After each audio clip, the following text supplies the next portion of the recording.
Assalamualaikum, jumpa lagi bersama Bu Vika di YouTube channel MIT Nurul Iman 2. Apa kabarnya teman-teman kelas 2 Cordoba dan 2 Sevilla? Semoga teman-teman dalam keadaan sehat, tetap semangat, dan selalu ceria. Hari ini kita akan belajar tematik tema 5, subtema 2, pengalamanku di sekolah, muatan bahasa Indonesia. Ibu Vika berharap teman-teman kelas 2 Cordoba dan 2 Sevilla sudah siap dan semangat untuk belajar hari ini. Dan jangan lupa, mana senyumnya? Dengan semangat belajar, teman-teman akan menjadi anak-anak yang sukses dunia dan akhirat. Amin. Sebelum kita mulai belajar, yuk teman-teman kita berdoa terlebih dahulu. Bismillahirrahmanirrahim. Rabbi zidni ilman warzuqni fahman waj'alni minas solihin. Ya Allah, tambahkanlah ilmuku dan berilah aku pemahaman yang baik, dan jadikanlah aku termasuk golongan orang-orang yang sholih. Amin. Ayo teman-teman, kita semangat belajarnya supaya cita-cita kita bisa tercapai. Ada yang jadi dokter, jadi guru, jadi presiden, dan banyak lagi. Apakah teman-teman pernah mendengar ungkapan permintaan tolong? Misalnya seperti ini. Dani, tolong bantu ibu mengupas bawang untuk memasak. Yasmin, tolong bantu ibu angkat jemuran karena sudah mau hujan. Nada, tolong temani adik belajar.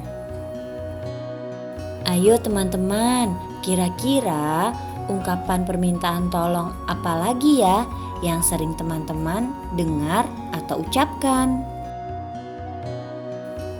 Ungkapan permintaan tolong diucapkan saat kita memerlukan bantuan orang lain.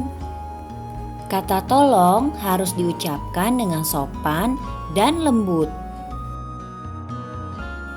Coba teman-teman perhatikan percakapan berikut ini. Percakapan antara Kansa dengan Kirana. Kansa berkata, "Ibu guru memintaku mengambil buku. Tolong temani aku ya Kirana." Lalu Kirana menjawab, "Baiklah, aku akan menemanimu ke ruang guru."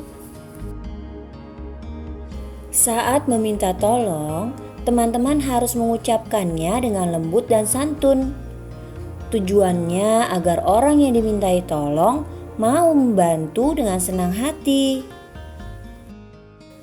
Teman-teman pernah membaca puisi?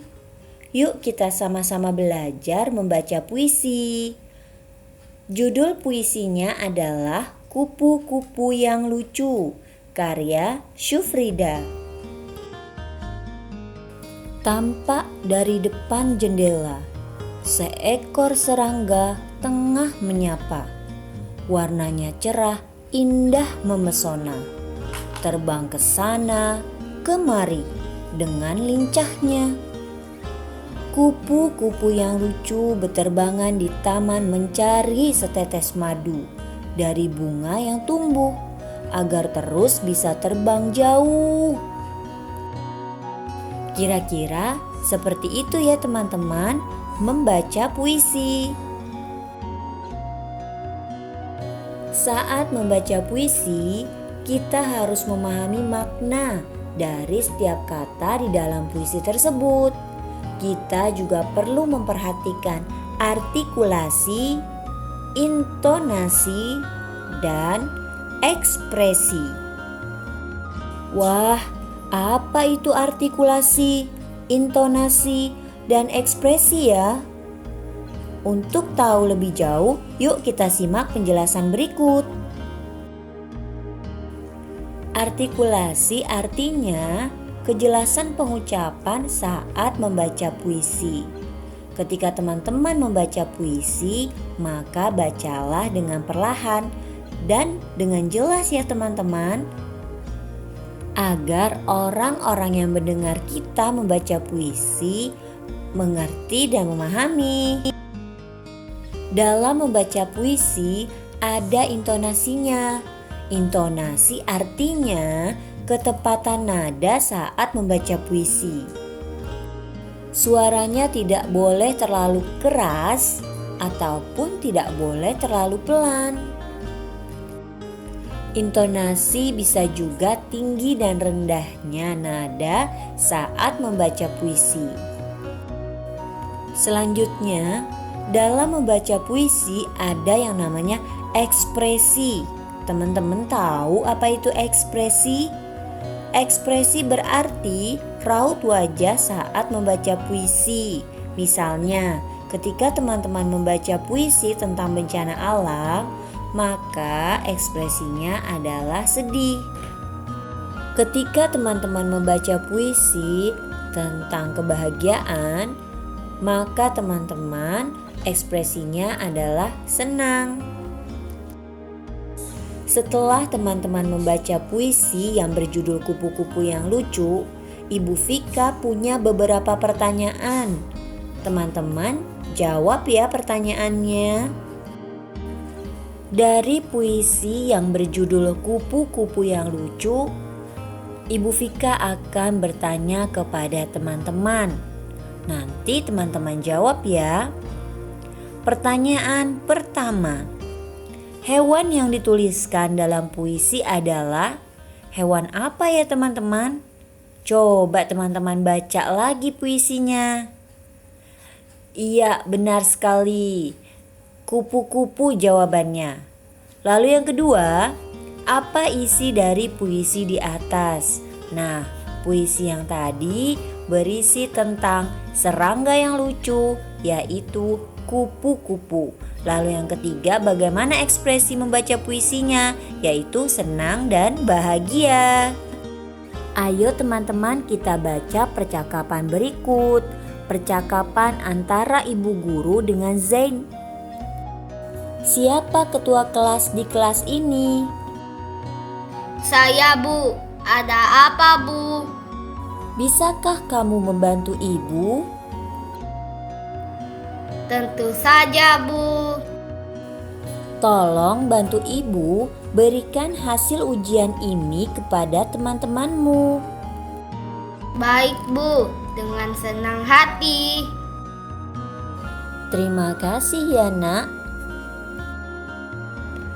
Sama-sama, Bu. Demikianlah percakapan antara ibu guru dengan Zain. Dari percakapan tadi akan ada beberapa pertanyaan yang harus teman-teman jawab ya. Kira-kira bisa nggak ya teman-teman? Semoga teman-teman masih ingat isi dari percakapan tadi. Pertanyaan pertama, ibu guru meminta tolong kepada Zain karena ibu guru memerlukan bantuan. Pertanyaan kedua, sikap ibu guru saat mengucapkan permintaan tolong kepada Zain adalah iya benar, santun.